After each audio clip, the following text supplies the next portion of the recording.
একই কথা বলবো, জনগণের গর্জন, বাংলা বিরোধীদের বিসর্জন, যারা বাংলাকে তার ন্যায্য পাওনা দেয় না তাদের বিরুদ্ধে আমরা এই নির্বাচনে ভোট চাই। আমরা মমতা ব্যানার্জি 68টা প্রকল্প, তার পক্ষে ভোট চাই। এই লড়াই দিদিমণা মোদির লড়াই। এই লড়াইতে আমরা দমদমে জিতব, সারা বাংলায় জিতব। আমাদের এখানে বিজেপি এবং সিপিএম দুর্বল প্রার্থী দিয়েছে, অন্য জায়গা থেকে হেরে আসা প্রার্থী দিয়েছে।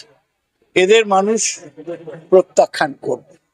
আমরা আজকে সকালে 11 নম্বর ওয়ার্ড দক্ষিণ দমদম এবং 6 নম্বর ওয়ার্ড সকালবেলা করেছি সৌগতদাকে নিয়ে, এবং বিকেলবেলা 3 এবং 4 নম্বর ওয়ার্ড মানুষের ঢল নামলো, 4টে ওয়ার্ডই। মানুষ যেভাবে মমতা বন্দ্যোপাধ্যায়ের উন্নয়নকে দুহাত তুলে আশীর্বাদ করছেন, শুভেচ্ছা জানাচ্ছেন।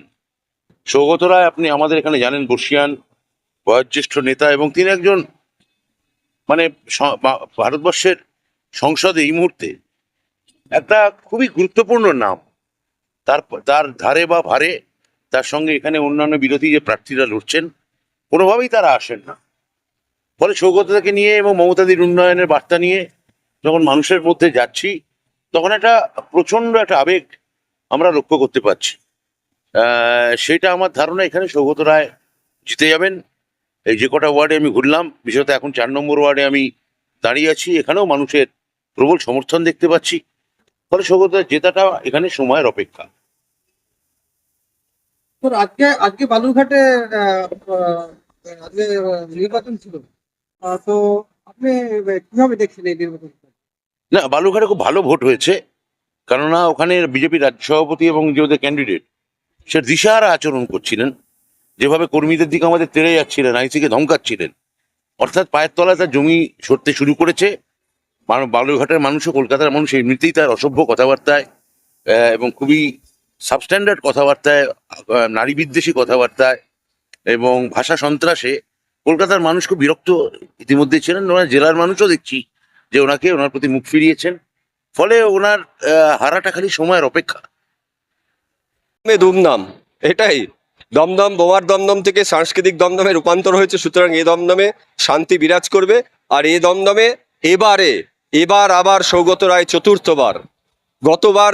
গত নির্বাচনে, লোকসভা নির্বাচনে সৌগত রায় যত ভোটে জিতেছেন, তার থেকে 1 ভোট হলেও এবারে নির্বাচনে সৌগত রায় জিতছেন। এটা দায়িত্ব নিয়ে আমি বলতে পারি, কারণ আমরা চাই, মানুষ চাইছে সৌগত রায়ের মতন মানুষ সর্বত্র আসুক। প্রত্যেক দিন, প্রত্যেকবার, প্রত্যেক মুহূর্তে আপনারা যখন ডাকি, আমরা ডাকি, যে ডাকুক সৌগত রায় উপস্থিত হন। এরকম সাংসদ দিল্লিতে চাই, আমাদের দমদমে চাই।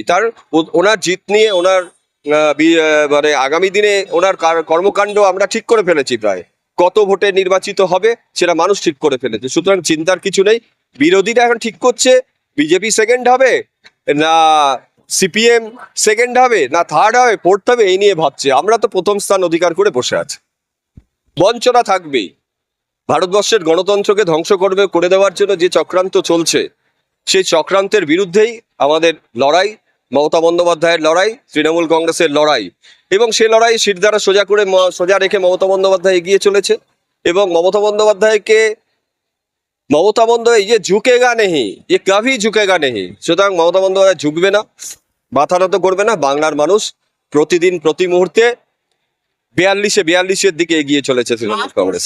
অঞ্চলের কাউন্সিলররা থাকবে, বিভিন্ন ওয়ার্ডের কাউন্সিলররা থাকবে, সাধারণ মানুষের উপস্থিতি থাকবে, অনেক বুদ্ধিজীবী সম্প্রদায়ের মানুষ এসছে, ডাক্তার আছে, ইঞ্জিনিয়ার আছে, শিক্ষক শিক্ষিকা আছে, ছাত্র পরিষদের বন্ধুরা আছে, অনেক কালচারাল মানুষরা আছে। এই মিছিলে হাঁটছে। এটাই আনন্দের, এটাই ভালোবাসা, ভালো লাগে। হ্যাঁ, দর্শক কারা জানি না, দর্শক আমরাই। আর বিচার ব্যবস্থায়, মানে ভোটের বিচারে, আবার বিচার ব্যবস্থা বললে অন্য জায়গায় চলে যাবে, ভোটের বিচারে ভগবান মানুষই শ্রেষ্ঠ বিচার করে ফেলেছেন। তা মানুষের আশীর্বাদ দিয়ে তৃণমূল কংগ্রেস এগিয়ে চলেছে, আমরা এগিয়ে চলেছি। এবং সম্পাদি আমাদের সাথে গান গাইছে, আমরা করব জয় নিশ্চয়, উই শ্যাল ওভারকাম সামডে। সেই we shall overcome someday. Trinamool করবে জয়, তৃণমূল করবে জয়, তৃণমূল করবে জয়। এতক্ষণ আপনারা দেখছিলেন নিউজ বাংলা টিভি। সঙ্গে থাকুন, দেখতে থাকুন নিউজ বাংলা টিভি।